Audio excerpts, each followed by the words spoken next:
I'm Eddie Stone. Welcome to today's live. It is Thursday, and I'm actually broadcasting today from the family playroom. You can see as part of our theme, I'm sitting on the family table tennis table. Used to get used a lot when the kids were here, not so much anymore. I regret that. There's a lot of ping pong battling going on back in the day. And we are joined by international table tennis champion, brand ambassador for Touchstone, and budding Hollywood star. I'll get into that in just a few moments. Matt Hetherington. Matt, how are you? I'm good. I'm doing surprisingly good considering the circumstances. Everything's been going pretty well. I've been trying to keep up a little bit on what's going on social media. It does seem like you've, like the rest of us, right? You've been pinned in there, so you look great. Yeah. And, thank you. Thanks. Yeah. And thank you for taking some time. So for those that don't know, Matt has been a brand ambassador for us for several years. 2 years. 2 years now. Yeah, and I've actually had a chance to be with Matt. He actually was involved with a tournament here in our local area, in the Cary, Raleigh, Durham area, and so we've it's been a long time, and I've enjoyed watching how things have progressed for him. A lot of fun stuff. So Matt, thank you for being here. Oh, anytime. Yeah. So you've become a real inspiration for me. You have battled some very serious health issues, and I really, sort of reading your comments and stuff on social media, I know that you're an inspiration for a lot of other people. But before we get into all of that, for those that don't know you, do you mind sharing a little bit about your table tennis journey and sort of how this started and where you're at today? Yeah, I started playing table tennis in New Zealand, so that's where I grew up, and started playing very socially. I guess I would have been about 8 years old. Oh wow! And where I grew up was they didn't have too many resources for table tennis. There weren't too many strong coaches or practice groups or training partners. So I was lucky in the beginning that there were a handful of people there to kind of get me into it. I would say by the time I was 11 or 12, most of those people had kind of vanished.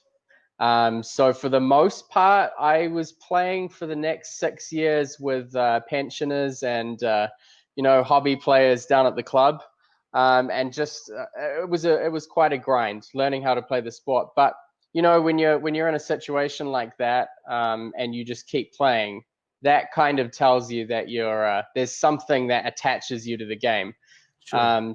So after I moved to a different city and I went to university, you kind of get to the point where you're like, well, is it time now to stop with this, or is it an opportunity to really make something more of it? And at that point, I just felt like I'd invested so much time into the sport without really having the same opportunities as everyone else, that it was a good chance for me to at least try and do something with it. And it kind of blossomed from there. I don't know if I had this kind of crazy vision of getting into a career in the sport and being able to keep playing, being able to coach, not having too much pressure to work in an office, and be able to do projects and work my own hours and have that freedom. And granted, at the time, most people thought I was insane, but here I am. I somewhat made it, so that worked out. And I managed to play some relatively big international events, and I've coached at some international events as well. So it's kind of, I feel like I've had the best of everything that I wanted to get to. So it's been good. And of course, I still love the sport. So that's the main thing. Yeah, it's important to love what you do. And listen, early on, as I got to know you, I realized that journey you took, right, when you didn't have all the coaching or the environment absolutely perfect, right, to incubate that level of player. You had that drive inside. I'm sure that's what helped you. I did. I was insane. Well, listen, I think oftentimes those that are doing the most interesting stuff in the world, or people look at them going, are you a little crazy? Maybe. You have to be. You have to be. Right. I encourage people, anybody who's passionate about something that has a lot of barriers or obstacles, I think one of the things that I said that really made the most sense to me was, at some point you're going to have to make completely irrational decisions. You're going to have to do things that in your head just make no sense. And for me, it was moving to the US, and I made that decision basically on a coin flip. I got offered to come back here and practice at a club, and train here a little bit more, and I basically said yes on the spot. So that's how all of this started. And I think moving to the US was a really big step for me, that if I hadn't taken it and if I'd stayed in New Zealand, then I would be in a very different situation to where I am now. Sure. Would I consider it to be a rational decision? Absolutely not. It was a very crazy, somewhat spontaneous decision. But you just got to jump on those opportunities. Yeah, for me, those types of risk takers, when they're taking measure of things, right? You weren't necessarily risking life and limb, right? It's just career decisions, but to be able to have that perspective, say, I've got this dream, I've got to take some chances to get there. I mean, I think that's everyday life. It's certainly a big part of our type of work. So I love it. That's not the only reason you're an inspiration to me, but I love that aspect of your journey. Now, I keep up with what you do, right? I watch the YouTubes and things like that. Not only are you an incredible trick shot aficionado, right? And you call the games, but now it seems like you've got this draw from Hollywood. I've seen you in YouTubes with Kevin Hart and some of his cohorts. And then there were some things that you did relative to The Voice. And so looks like a lot of fun. Tell us a little bit about those experiences and how that happened. One of the things about table tennis that we always found, and this is, while I was working with USA Table Tennis, I was doing a lot of media and PR with the Olympic athletes. And there is a huge surge in interest in the smaller, maybe less significant sports in an Olympic year. So every 4 years, the US goes nuts about table tennis because it's going to be at the Olympics.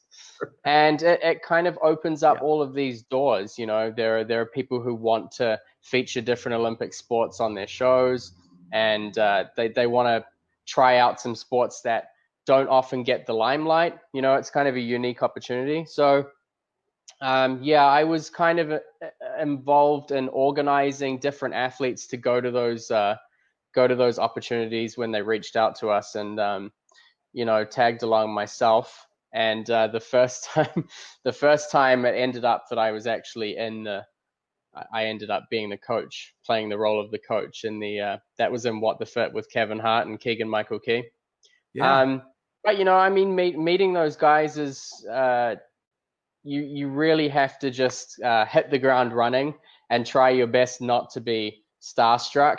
Because if you stand there, with your mouth shut and wide-eyed, then you're going to miss out on the opportunity. So I always try to just make the best of it, communicate with them, get to know them a little bit. And they were both of them, and then Nick Jonas with The Voice, were really, really humble and down to earth, and very grateful for us taking our time to be there with them. But it was always when I came to the US, it was a huge goal of mine. And again, I had my head in the clouds a bit, which is great. But I always thought it would be really cool to try and link up with celebrities and maybe teach them table tennis. And, I feel like table tennis deserves more profile. And I thought, given the number of celebrities that play table tennis, whether it's in the backstage or their green room, all those different things, it would be a good chance to give table tennis a bit more exposure. And they were great opportunities. I would love to have more. If it happens, it happens. We'll see. I'll keep working hard. Yeah. I have to imagine if it's like a lot of folks I'm around, right, that are successful, right? They've got a little ego. Did any of them ever try to test you on the table and say, "Oh, let's have a real game here to see what their skill set was"? Yeah. Kevin Hart was hilarious. So when I posed the question to them both, what do you know about table tennis? He said everything. So he kind of challenged me from the start. He played the role of the expert. But at the end of the day, once they've come off the table, they're pretty quiet. They're a bit more humble than they are at the start. I imagine so. I will not make that mistake. I may ask you for a lesson some point, but I will not make that mistake. So let's switch gears for a moment, because the other part of your journey that you utilized your same amount of determination, sort of fighting some odds, right, and headwind, and really sort of taking the opportunities in front of you, however difficult they were, and embrace them and challenge them, is the fact that you've had these health issues. And in fact, on your social media profiles, you list yourself as an autoimmune athlete. The first thing is, what do you mean when you say that? And then I want to talk about your journey. So obviously for me, I have these genetic family kind of hereditary autoimmune conditions. So I was diagnosed with one in 2013, and then partially diagnosed with a second one in 2018. But after I started taking a certain kind of immune suppressant therapy, all the symptoms went away. So that one hasn't reared its ugly head again. But basically, I think there are something like 25 million people in the US alone that have autoimmune conditions. So it's essentially your immune system has had some kind of malfunction where it now recognizes particular body cells in different parts of your body as being foreign or being enemy. And of course, your immune system has a memory. So once that happens, it can't really be reversed, or it's something they haven't figured out how to reverse yet. So, you know, when you have flare-ups, there's a lot of internal inflammation, quite a significant amount of pain, and it just drains your energy when your body is constantly fighting against itself. I mean, some of the relapses, I would say they took me around 3 months, 3 or 4 months to recover from fully. And you know, when you're trying to train and practice and compete, 3 or 4 months out of a year is pretty significant. So the main battle for me, aside from trying to figure out how I could manage them better, was having to continuously pour so much effort into my table tennis training and kind of be looping around. So I'm having these dips, and then I'm working my butt off to get back to where I was before. And that was tough. And I think that was my biggest mental challenge, was to try not to think about or get caught in that. It's kind of a depressive cycle, you know, because you feel like, why am I putting in all this effort just to get to, I don't know, mediocre? I don't want to say mediocre, but that's kind of what it felt like. So that was for me the biggest battle. And then a lot of it came down to, I guess, facing up to the fact that my lifestyle was really, it had a lot of holes in it. And there was a lot of things that I knew were not particularly good for athletes, particularly with my diet, because I was eating a lot of meat for a long, long time. And I had always, I guess, shooed away the idea of going more plant-based or trying to look into that. And so that was another big kind of obstacle for me, was saying, look, you know, you can go around in these cycles as many times as you want and feel sorry for yourself when you get to the bottom, and then pick yourself back up and then get back going again. But at the end of the day, if it's happening once a year, you have to address things. And that's really, I think, the biggest challenge, was just being very honest with myself and taking a step back and saying, look, if I want to really break through this and make some kind of positive change to this cycle, then there are things that I have to, you know, be honest about and that I have to fix. So yeah, you know, like a lot of people with health problems, they really embrace them. And as bad as certain things are, I feel like everything that happened got me to where I am now.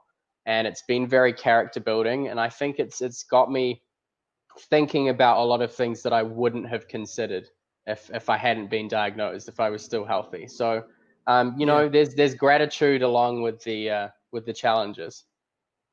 One of the things that I admire in knowing some of your story and watching it, from afar, realizing that there is a loop, right, that you've been caught up in where you get better, you do all the work and you get Groundhog better. Day. Yeah, right. And it goes back. And yet you've maintained the mental strength to believe, that somehow, some way I can get there, instead of taking on the disease as an identity of this is just me, and I really admire that. Is there anything in particular you might attribute that attitude of perseverance that's allowed you to, frankly, it's reflected in your entire life as far as I can tell, even with the table tennis stuff, but is there any certain thing that you contributed to that?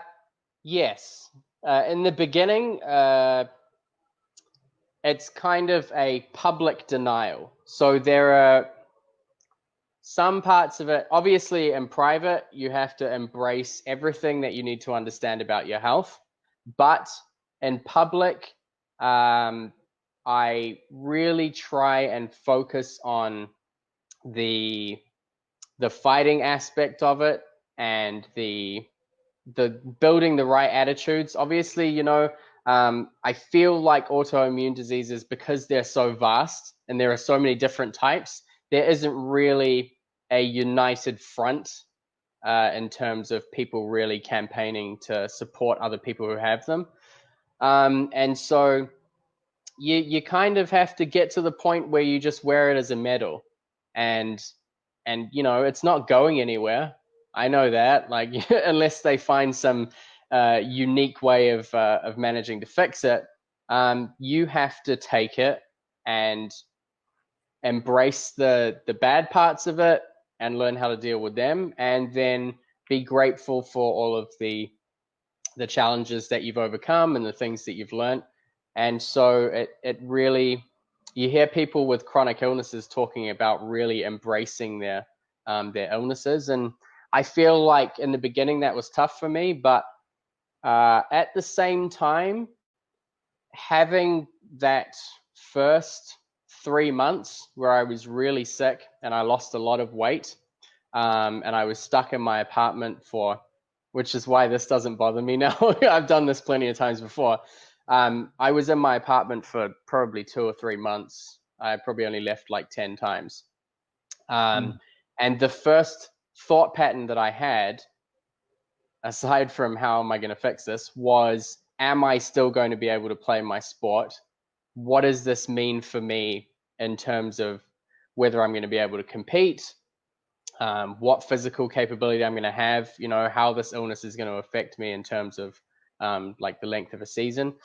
And there was a little while where I felt that I had to give it all or nothing. So it gives you a unique perspective, when you have these health problems, to say, look, I don't want to get stuck in an office. If I have an opportunity to do something that I really love doing, then I'm going to do it. And having that, it's kind of like, I've always felt that it's a challenge. I've always treated it as a challenge, and it's lingered there and said, it kind of challenges me and saying, maybe you can't do this, maybe you can't do that. It's thrown relapses at me and been like, no, you can have 4 months off in a year. So I think, if anything, I've just used it to really fuel even more the passion that I already had. And so if anything, I would say defiance more than anything else, a very stubborn defiance not to let it have really the impact that it could have on me. Well, there's so many things about your story that inspire me, but that's one of them, right? I can tell that you refuse to give up. Oh, I do. And that type of language is something that really resonates with me, and things I've learned about life. And I've been fortunate. I haven't dealt with something quite like this from a health standpoint. And so I look at you with just tremendous admiration. So I know there's got to be a lot of people out there. And let me say this real quick. For those that want to learn more detail about what Matt's story is, look for him on Instagram.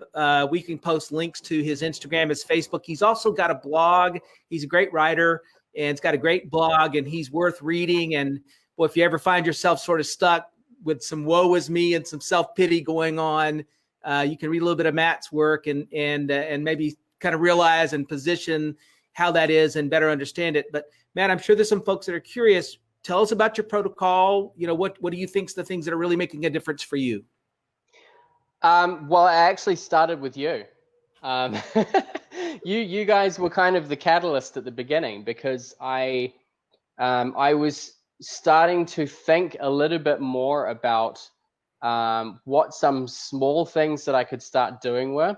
And obviously, when you have issues that are happening with your body, you start thinking about supplements and deficiencies maybe that you're having with different vitamins or things in your diet. So I feel like it was such a chance meeting that we connected, and that I was in North Carolina and that you guys are based out of there, and we were able to meet. And that first conversation that we had, and you talked a lot about your company values and the direction that you guys wanted to head.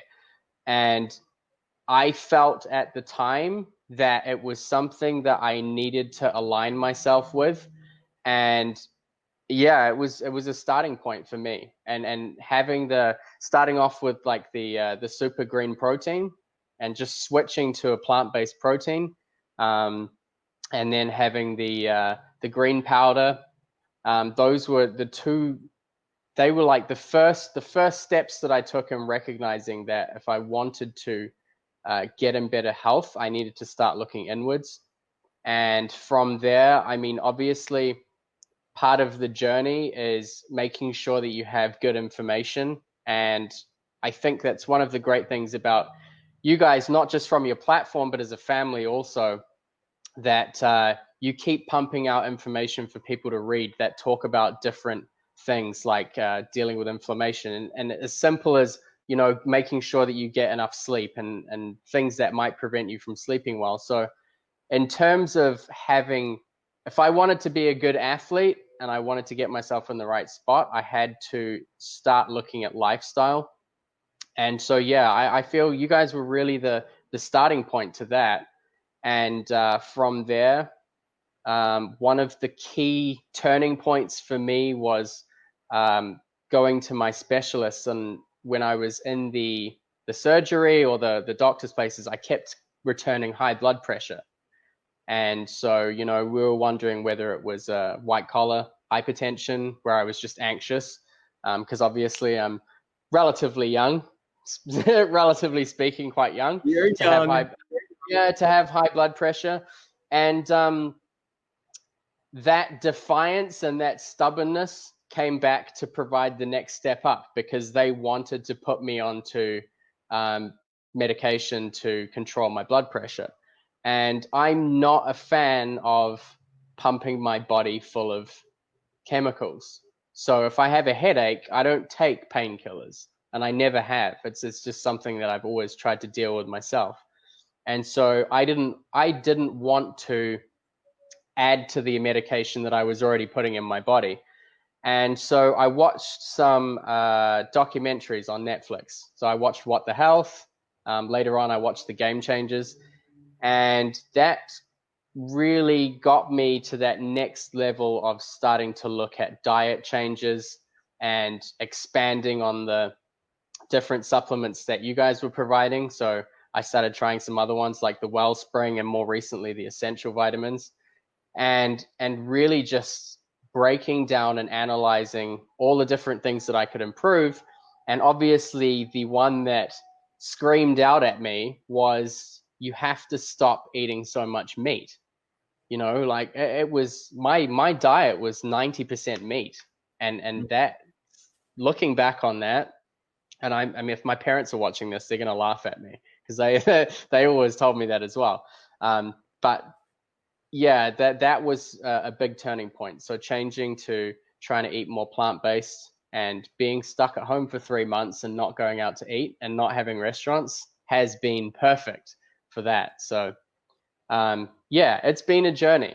But I really credit you guys for, I feel like you guys were the starting point. And when you're trying to pick yourself back up after relapsing, and there were some really, really tough moments. So back in 2016, I relapsed after the World Championships, right before the Oceania Championships and the Olympic qualification.